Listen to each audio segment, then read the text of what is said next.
कानपुर में 8 पुलिसकर्मियों की शहादत के बाद पुलिस ने बदमाशों की धरपकड़ तेज कर दी है। पुलिस ने पूछताछ के लिए कुछ लोगों को कस्टडी में लिया है। कस्टडी में लिए गए लोगों का कहना है कि उन्होंने कुछ दिन पहले विकास दुबे को देखा था। पुलिस टीम पर फायरिंग करने वाले बदमाशों की तलाश में जगह जगह छापेमारी की जा रही है। वहीं शहर से बाहर जाने वाले सभी टोल नाकों की सीसीटीवी फुटेज की भी जांच की जा रही है। पूरे इलाके के लोगों के कॉल डिटेल्स खंगाले जा रहे हैं और साथ ही साथ आसपास के जिलों की पुलिस को भी अलर्ट कर दिया गया है। जिलों की एसटीएफ यानी कि स्पेशल टास्क फोर्स को भी बदमाशों की तलाश में लगा दिया गया है।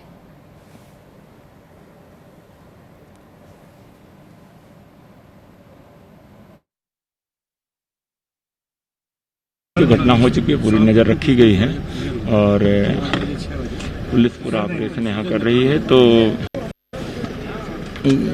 स्थिति का मुआयना करके जो भी पूरी नजर रखते हुए जो फोर्स नियमानुसार कार्रवाई कर रही है। रात हम सो रहे थे, 1-1:30 बजे आवाज गोलियों की सुनाई दी। बस वहीं अपने घर पर दूर है हमारा मकान उधर। यहाँ गोलियों के आगे कौन आएगा? कितनी देर तक गोलियों को आवाज आती है? करीबन आधा घंटा लग गोलियां के आवाज आती रही। विकास दुबे से आखिरी बार आप लोग कब मिले थे यहाँ पर? आखिरी बार 4 दिन पहले हमने देखा था। वो नदिया में पुल बन रहा है, वो बनवा रहे थे। काम करने वाले होते हम लोग, है ना, होते खेती किसानी वाले आदमी हम लोग। जानवर पालते हैं भाई, वही संध्या सवेरे काम से सुबह उठे तो पुलिस ने पकड़ लिया। से कब मिले थे आप यहाँ पे? उनका साहब ऐसा है कि उनका आना जाना कोई क्लियर नहीं है। हम लोग किसान में गाड़ी वाले कब आए, कब 9 बजे आए, कब 8 बजे आ जाए।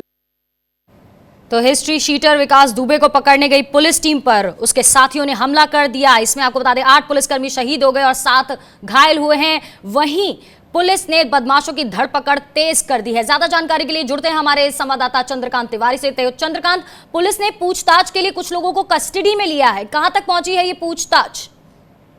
जी, इसका आपको बताते हैं, पुलिस पूरी तरह से काम्बिंग कर रही है। कानपुर के सारे नाके सील कर दिए गए हैं और पुलिस ने अभी कानपुर के आईजी ने जानकारी दी है कि जो बदमाशों को मार गिराया गया है, जो कि अभियुक्त का एक भतीजा है और एक मामा है जो कि इस पूरे मामले में शामिल था। तो लगातार पुलिस जो है पूरे इलाके में काम्बिंग कर रही है और कानपुर के अगल बगल जो जिले हैं उनके भी सारे पुलिसकर्मी सक्रिय हो गए हैं कि बदमाश कहीं से भी बाहर निकल कर भाग न पाए। चंद्रकांत, पूछताछ के दौरान उन लोगों ने ये कहा है कि उन्होंने कुछ दिन पहले विकास दुबे को देखा है, यानी वो अभी भी वहां मौजूद होगा कानपुर में। उसी के चलते जगह जगह छापेमारी भी की जा रही है। उस पर क्या अपडेट मिल पा रही है आपको? जी, इसका आपको बताते हैं, विकास का उस इलाके में इस तरह का माहौल था। उसने बताया जाता है पूरे गांव में अपने युवाओं की एक फौज तैयार कर रखी थी और गांव में उसके खिलाफ कोई बोलने वाला भी नहीं था। तो कुछ इसी तरह का अभी भी दिखाई पड़ रहा है। जो गांव के लोग हैं या जो आसपास के लोग हैं, कोई भी उसके खिलाफ कुछ भी बोलने को तैयार नहीं है। कोई डर के मारे कुछ कहने को तैयार नहीं है और इसी का वो फायदा उठाता था। अपना जो उसने युवाओं का गैंग बना रखा था, उसी को लेकर वो कानपुर और कानपुर के आसपास के जिलों में लगातार चोर डकैती और लूट की वारदातें करता था और लगभग उसके ऊपर 50 से ज्यादा यूपी में उसके ऊपर खिलाफ मामले दर्ज थे।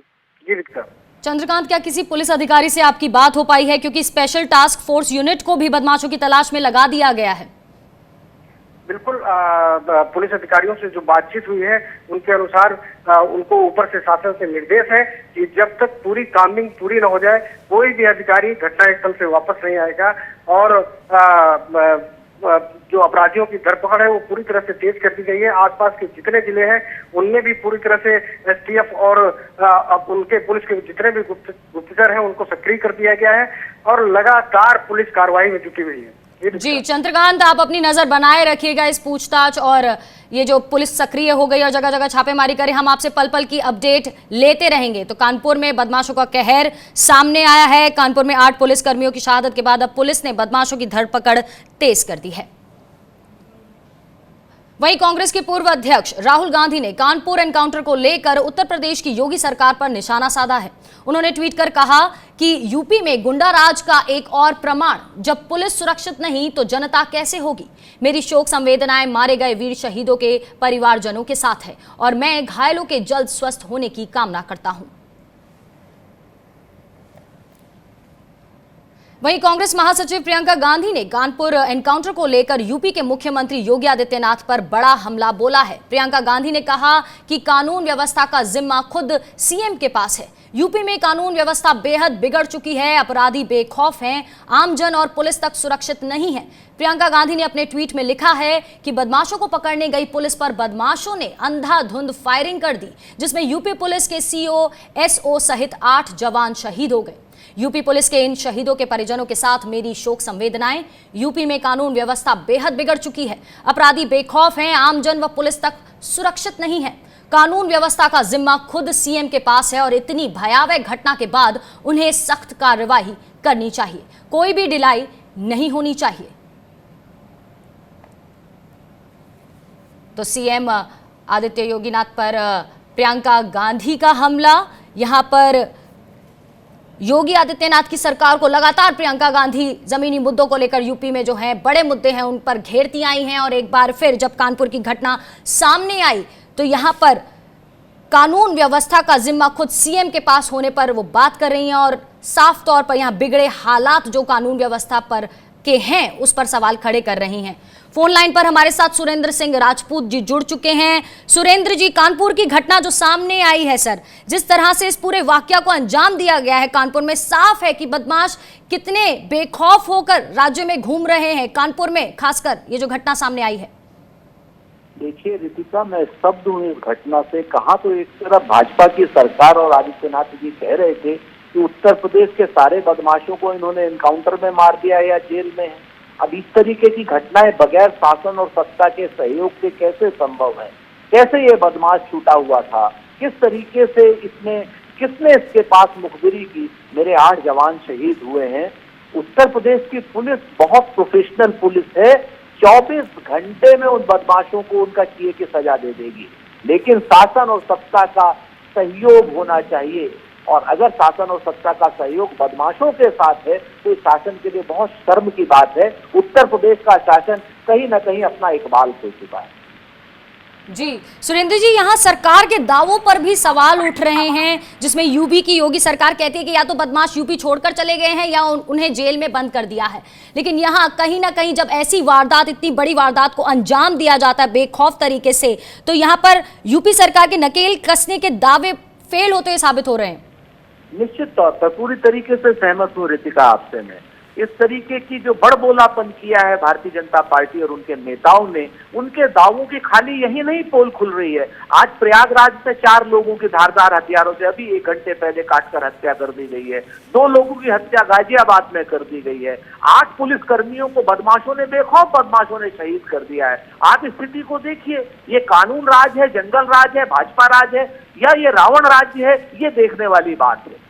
जी, जितनी तैयारी के साथ बदमाश दिख रहे थे वहां पर पूरी जेसीबी लगाकर पुलिस का रास्ता रोका गया। सुरेंद्र जी, पूरी वेल प्लान्ड तरीके से उन्होंने इस वारदात को अंजाम दिया। इतनी तैयारी के साथ तो शायद पुलिस भी नहीं गई होगी विकास दुबे की गिरफ्तारी के लिए। निश्चित तौर पर ये कहीं ना कहीं एक कोई बहुत बड़ा लूपहोल है। शासन से, सत्ता से या पुलिस से कहीं ना कहीं उन्हें सटीक सूचना मिली है और वो सूचना के अनुसार बदमाशों ने जिस बेखौफ अंदाज में पुलिस के ऊपर फायरिंग की है, ये अपने आप में शब्दकारी है।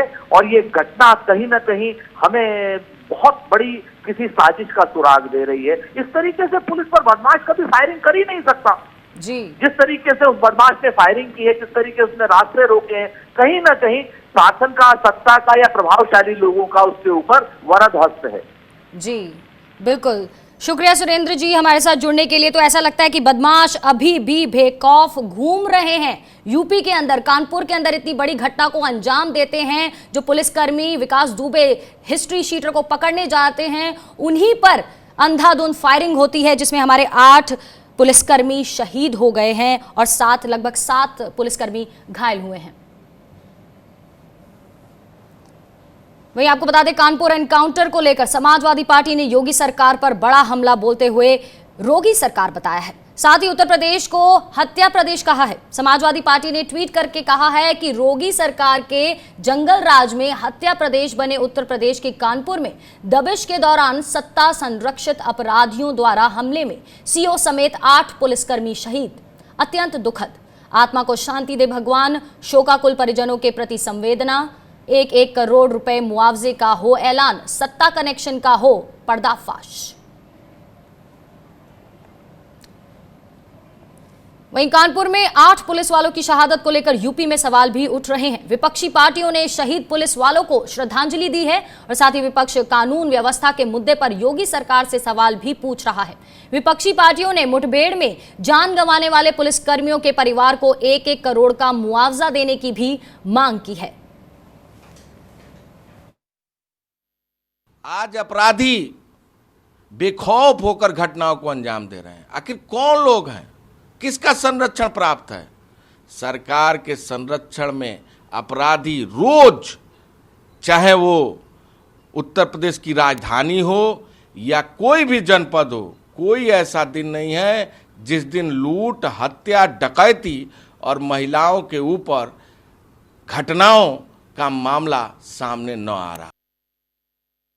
जो शहीद हुए हैं पुलिसकर्मी, उनको नमन करते हुए उनको श्रद्धांजलि हम लोग दे रहे हैं और भगवान से प्रार्थना करते हैं कि उनकी आत्मा को शांति मिले। समाजवादी पार्टी ने सरकार से मांग की है कि जो शहीद हुए हैं उनके परिजनों को 1-1 करोड़ रुपए की सरकार आर्थिक मदद करे और योगी जी जुमला बोलना बंद करें कि उत्तर प्रदेश में अपराधी नहीं बचे हैं। जिस प्रदेश में पुलिस ही सुरक्षित न हो, जिस प्रदेश में पुलिस अपराधियों द्वारा मारी जा रही हो, उस प्रदेश के जंगल राज का पैमाना लगाना बहुत आसान है। इस घटना से लगता है कि जैसे दबंगों के मन बहुत ऊंचे हो गए हैं और जिस प्रकार से उन्होंने पुलिस पर्सनेल पर अटैक किया है, ये लगता है कि जैसे कोई कानून व्यवस्था नाम की कोई चीज़ ही नहीं है। लेकिन इस पूरे इंसिडेंट से कुछ महत्वपूर्ण सवाल खड़े होते हैं। क्या वो राज्य जिसमें पुलिस ही सुरक्षित नहीं है, जिसमें पुलिस कर्मियों की इस प्रकार से गोली मारकर हत्या करी जा रही है, उस प्रदेश में जनता कैसे सेफ होगी, जनता कैसे सुरक्षित होगी? प्रोटेक्शन जैकेट, पूरी आर्म्स एंड एमिनेशन, पूरे ताम झाम के साथ, पैराफिनिलिया के साथ नहीं जाते हैं। क्या इसी प्रकार से हमारे पुलिस कर्मियों को भेज दिया जाता है कि जाओ जाकर तो कानपुर की घटना के बाद विपक्ष भी सामने आता हुआ और सरकार को सवालों से घेरता हुआ, साथ ही साथ यहां पुलिसकर्मी जो मरे हैं उनके परिजनों को मुआवजा देने की मांग उठाते हुए। वहीं उत्तर प्रदेश के पूर्व डीजीपी विक्रम सिंह ने कानपुर में डीएसपी समेत 8 पुलिसकर्मियों की शहादत पर कहा है कि इस वारदात से पुलिस का मनोबल कम होगा। सरकार और प्रशासन को चाहिए कि अपराधियों के खिलाफ सख्त से सख्त कदम उठाए जाए। अत्यंत दुखद और दुर्भाग्यपूर्ण घटना, लेकिन यूपी पुलिस एक अत्यंत व्यावसायिक, दक्ष, प्रोफेशनली कॉम्पिटेंट पुलिस फोर्स है। 2-3 सवाल फिर भी उठते हैं कि ये एक हिस्ट्री शीटर और 60 से ज़्यादा मुकदमों में वांछित अपराधी था, आजीवन कारावास से इसकी सज़ा थी, उसके बावजूद कैसे इसको जमानत मिली और जमानत निरस्त करने के लिए क्या कार्रवाई की गई। बढ़ते हैं आगे। जम्मू कश्मीर के श्रीनगर में एक बार फिर आतंकियों और सुरक्षा बलों के बीच मुठभेड़ हुई है, जिसमें सीआरपीएफ का एक जवान शहीद हो गया है जबकि 2 जवान जख्मी हो गए हैं। सुरक्षा बलों ने एक आतंकी को मार गिराया है, हालांकि अब तक उसकी पहचान नहीं हो पाई है। ये मुठभेड़ श्रीनगर के मालबाग इलाके में हुई है, जिसके बाद सुरक्षा बलों ने पूरे इलाके की घेराबंदी कर दी है और सर्च अभियान चला रही है।